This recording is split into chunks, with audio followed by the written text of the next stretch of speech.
చాలా కాలం తర్వాత నాకు మరొకసారి మంచి అవకాశం ఈ పిఎఫ్ డిపార్ట్మెంట్ కల్పిస్తున్నందుకు, తర్వాత మన దేశంలోనే న్యాయస్థానం కల్పిస్తున్నందుకు, అంటే ఈ హయ్యర్ పెన్షన్ మీద మాట్లాడేందుకు వారికి ధన్యవాదాలు తెలుపుతున్నాను.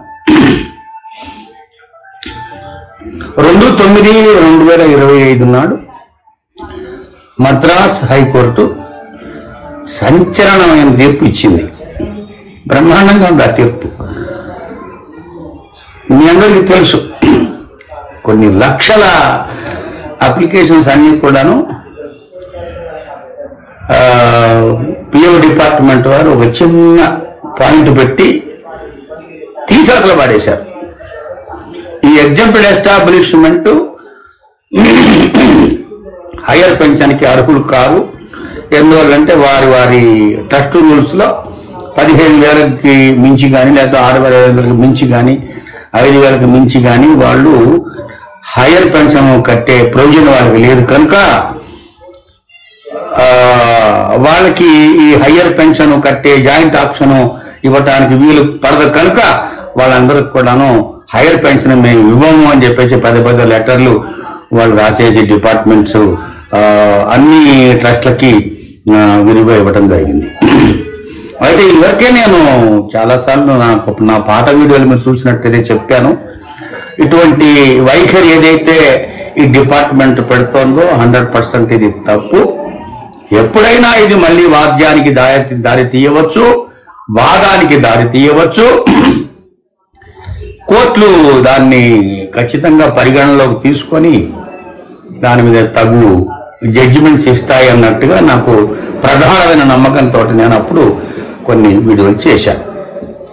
ఇంకా తర్వాత డిపార్ట్మెంట్ మొండి వైఖరి చూసి జనాలకి కూడాను విసిగెత్తిపోయినారు కనుక వారందరికి కూడా నేను ఎటువంటి వీడియోలు చేయలేదు. ఎందువల్ల అని చెప్పనంటే సరైన మన దగ్గర ఆధారం లేదు, మాట్లాడటానికి సరైన ప్రూఫ్ లేదు. ఇప్పుడు 2/9/2025 నాడు మద్రాస్ హైకోర్టు ఖరాఖండిగా తేల్చి చెప్పి అసలు ట్రస్ట్ రూల్తో సంబంధం లేదు, ట్రస్ట్ రూల్ ప్రయోజనం ఉన్నా లేకపోయినా అది పరిగణనలోకి తీసుకోవడానికి వీల్లేదు. జాయింట్ ఆప్షన్ ఎవరికైతే మీరు ఆల్రెడీ కాల్పర్ చేస్తున్నారో వాళ్ళందరికీ కూడా 100% మీరు హయ్యర్ పెన్షన్ క్యాలిక్యులేషన్ చేసి హయ్యర్ పెన్షన్ వాళ్ళకి వెసులుబాటు కల్పించవలసింది అని చెప్పి ఖచ్చితంగా చెప్పారు. సరే, ఇది ఇట్లా ఉండగా మొన్న 9వ తారీఖు నాడు హిమాచల్ ప్రదేశ్ హైకోర్టులో ఈ ప్రోరేటా ఫార్ములా ఏదైతే క్యాలిక్యులేషన్ కి హయ్యర్ పెన్షన్ కి తీసుకున్నారో అది అన్జస్టిఫైయబుల్ అని చాలా ఖరాఖండిగా చెప్పేశారు వాళ్ళు. అలా చెప్తూ కూడాను ఎవరైతే ఈ ప్రోరేటా ఫార్ములా బాగోలేదని చెప్పేసి అన్జస్టిఫైబుల్ అని చెప్పేసి వాళ్ళు ప్రేయర్ రాశారో వాళ్ళు కంటెంప్ట్ ఆఫ్ కోర్టు పిటిషన్ కూడా వేసి ఆ సదర్ గవర్నమెంట్ అఫీషియల్స్ ని తీవ్రంగా శిక్షించాల్సింది అని చెప్పేసి కోరితే ఈ హిమాచల్ ప్రదేశ్ హైకోర్టు దానిని పరిగణలో తీసుకొని ఆ ఆర్డర్లో కూడా చాలా బాగా రాశారు. మేము హార్ష్ అయిన ఆర్డర్ ని ఈ గవర్నమెంట్ అఫీషియల్ మీద ఇప్పుడే పాస్ చేయగలము, కానీ వారి గవర్నమెంట్ అఫీషియల్స్ కనుక వారికి ఒక 10 రోజుల వ్యవధిని మేము ప్రొవైడ్ చేస్తున్నాము.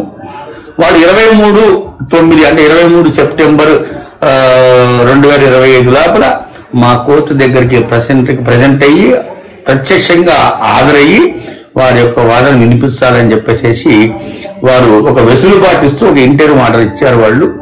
అయితే 23 నాడు ఏం జరుగుతుందనేది చూద్దాము. కానీ దాంతో పాటుగా ఈ ఇంటర్మ్ గా ఇచ్చిన ఈ అన్జస్టిఫైబుల్ అన్న ఆర్డర్ కూడాను వాళ్ళు ఖరారు చేస్తారన్నట్టుగా నేను అనుకుంటున్నాను.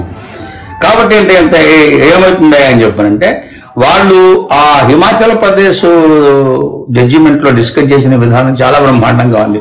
పేరా బై పేరా వాళ్ళు డిస్కస్ చేస్తూ ఇది ఎలా జరుగుతుంది అది ఎలా జరుగుతుంది చెబుతూ ఎవరైతే హయ్యర్ వేజెస్ మీద హయ్యర్ పెన్షన్ కట్టుకుని ఉన్నారో ఈ దఫాలుగా ఉన్న వాటి మీద వాళ్ళు క్యాలిక్యులేషన్ చేసి చేయడానికి వీలు లేదు.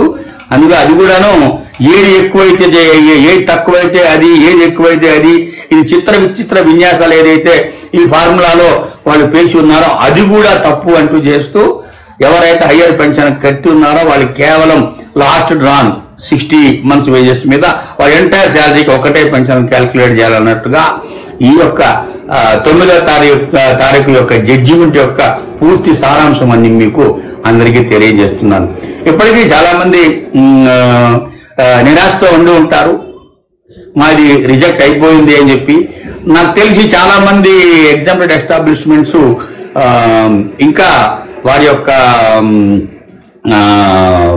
కేసుని వినిపించడానికి కొత్త కొత్త కేసులు కూడా తయారవుతున్నాయి. చాలా కోర్టులలో కేసులు వేస్తారు.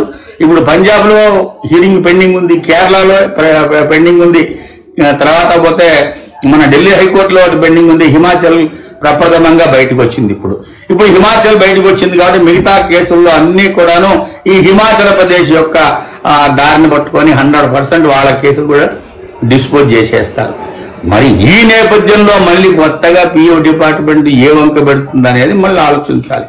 ఎందువల్లంటే మొట్టమొదటి నుంచి ఈ యొక్క ఎగ్జాంపుల్ ఎస్టాబ్లిష్మెంట్స్ మీద వాళ్ళు అదొక రకమైన వైఖరిని ప్రదర్శిస్తూ ఉన్నారు.